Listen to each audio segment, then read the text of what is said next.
Hey guys, we got another 5 pages of Pride and Prejudice, chapter 5 of volume 3. We're going to get started here pretty soon. I've been talking a lot in the last videos, but we're done with that.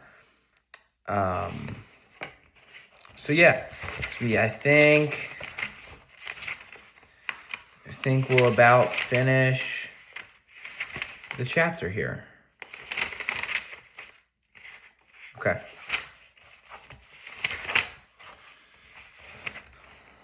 Blaming everybody but the person whose ill-judging indulgence the errors of her daughter must be principally owning. If I had been able, said she, to carry my point of going to Brighton with all my family, this would have never happened. But poor dear Lydia had nobody to take care of her. Why did the Foresters let her ever go out of their sight?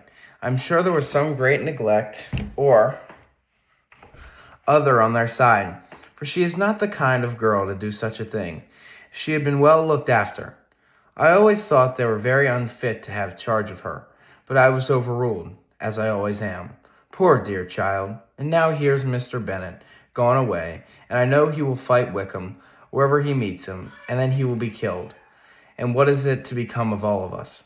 The Collinses will turn us out before he is cold in his grave, and if you are not kind to us, brother, I do not know what shall do. They all exclaimed against terrific ideas, and Mr. Gardiner, after general assurances of his affection for her and all her family, told her that he meant to be in London the very next day, and would assist Mr. Bennet in every endeavor for recovering Lydia. Do not give way to useless alarm, added he. Though it is right to be prepared for the worst, there is no occasion to look on it as certain. It is not quite a week since they left Brighton. In a few more days we may gain some news of them. Until we know they are not married and have no design of marrying, do not let us get lost over the matter. As soon as I get to town, I shall go to my brother and make him home with me to Gracechurch Street. Then we may consult together as what is to be done. Oh, my dear brother, replied Miss Bennet, that is exactly what I could wish most for. And now do, when you get to town, find them out, wherever they may be, and if they are not married already, make them marry. And as for wedding clothes, do not let them wait for that, but tell Lydia she shall have as much money as she chooses to buy them. After they are married, and what above all things, keep Mr. Bennet from fighting, and tell him what dreadful state I am, that I am frightened out of my wits, and have such tremblings, such flutterings all over me, such spasms in my side, and pains in my head, and such beatings at the heart, that I could not rest by night nor by day.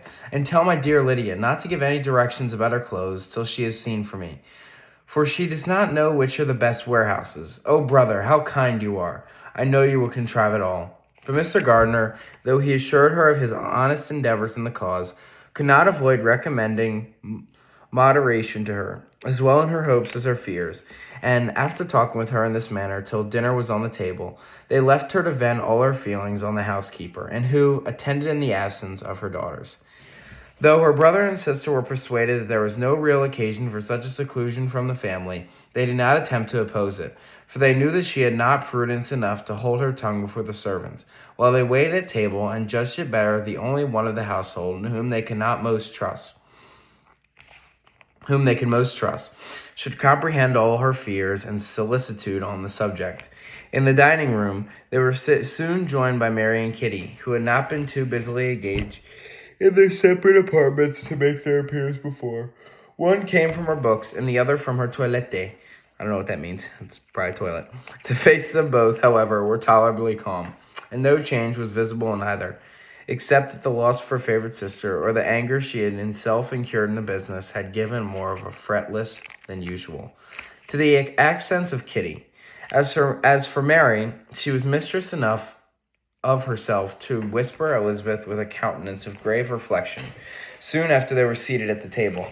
This is a most unfortunate affair, and would probably be talked of.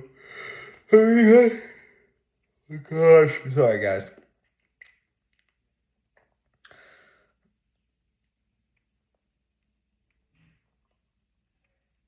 But we must stem the tide of malice, and pour into the wounded bosoms of each other the balm of sisterly consolation. Then, perceiving in Elizabeth no inclination of replying, she added, unhappy as the event must be for Lydia, we may draw it from a useful situation. The loss of virtue in a female is irretrievable. that one false step involves her in endless ruin, that her reputation is no less bridal than it is beautiful, and that she cannot be too much guarded in her behaviors towards the undeserving of the other sex. Elizabeth lifted up her eyes in amazement, but was too oppressed to make any reply. Mary, however, continued to console herself with such kind of moral extractions from the evil before them.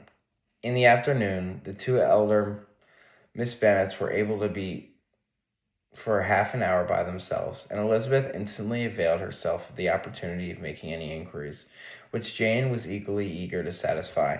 After joining in general lamentations over the dreadful sequel of this event, which Elizabeth considered as almost certain, Miss Bennet could not assert to be wholly impossible. The former continued the subject by saying, "But tell me all and everything about it, which I have not heard. Give me farther particulars. What did Colonel Forster say? Had they had no apprehension of anything before the elopement took place? They must have seen them together before." Colonel Forster did own that she had often suspected some partiality, especially on Lydia's side, but nothing to give him any alarm. "I am so grieved for him. His behavior was attentive and kind to the utmost. He was coming to us, in order to assure us of his concern, for he had any idea of their not being gone to Scotland. When that apprehension first got abroad, it hastened his journey." And was Denny conceived that Wickham would not marry? Did he know where he was going off intended to? Had Colonel Forster seen Denny himself? Yes, but when questioned by him, Denny denied knowing anything of their plan. He would not give his real opinion about it. He did not repeat his persuasion of their not marrying, and from that I'm inclined to hope that he might have understood before. Until Colonel Forster came, one of you entertained a doubt, I suppose, of their being really married. How is it possible that such an idea should enter our brains?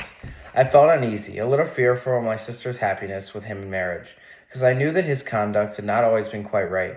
My father and mother knew nothing of that. They only knew how imprudent a match it must be.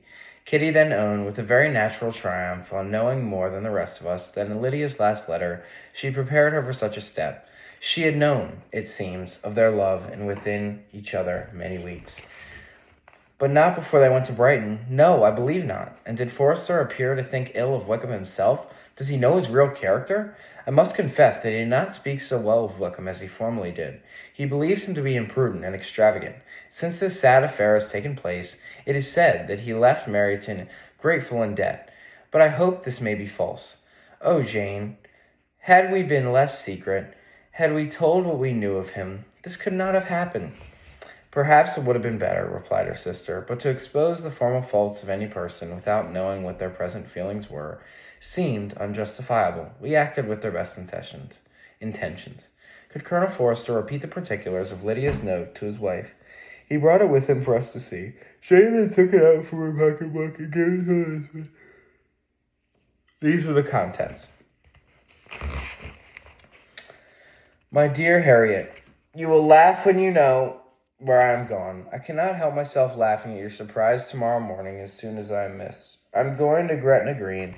If you cannot guess with who, I shall think you a simpleton. For there is but one man in the world I love, and he is an angel. I should never be happy without him, so think of it no harm to be off.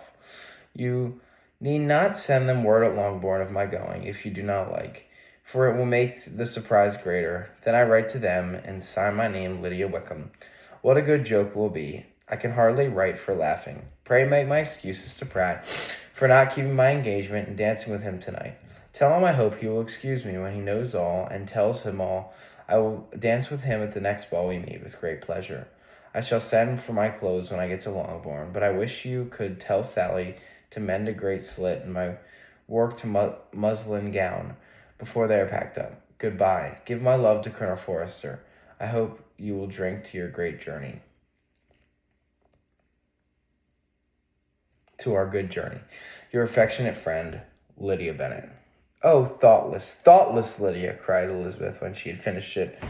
What a letter is this to be written at such a moment, but at least it shows that she was serious in the object of her journey. Wherever he might afterwards persuade her to, It was not on her side a scheme of infamy. My poor father, how must he have felt? I never saw anyone so shocked. He could not speak a word for full 10 minutes. My mother was taken ill immediately, and the whole house was in confusion. "Oh, Jane," cried Elizabeth, "there was a servant belonging to it, who did not know the whole story before the end of the day. I do not know. I hope there was, but to be guarded at such a time is very difficult. My mother was in hysterics, and though I endeavored to give her every assistance in my power, I am afraid I did not do so much as I might have done.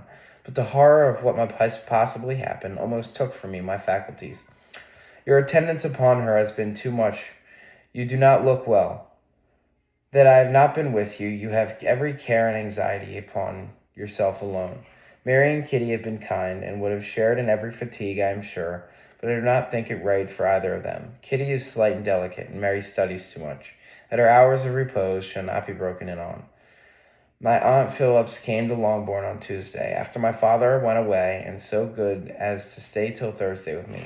She was great use and comfort to us all, and Lady Lucas has been very kind. She walked here on Wednesday morning to condole with us and offer her services, or any of her daughters, if they could be any use to us. She had better stayed at home, cried Elizabeth. Perhaps she meant well, but under such a misfortune as this, one cannot see too little of one's neighbors. Assistance is impossible, condolence insufferable. Let them triumph over us at a distance, and be satisfied. She then proceeded to inquire on the measures which her father had intended to pursue, while in town, for the recovery of his daughter. I meant, I believe, replied Jane, to go to the Epsom, the place where they last changed horses, see the postilions, and try if anything could be made out of them. His principal object must be to discover the number of the hackney coach which took them from Clapham. It had come with a fare from London, as he thought the circumstance of a gentleman and ladies were moving from one carriage into another might be remarked. He meant to make inquiries at Clapham. If he could anyhow discover at what house the coachman had set before his fare, he determined to make inquiries there, and hoped it might not be impossible to find out the stand and the number of the coach. I do not know of any other designs that he had formed, but he is in such a hurry, and his spirit so greatly discomposed, that I had difficulty in finding out even so much as this. Gosh, I'm tired. Thank you, guys.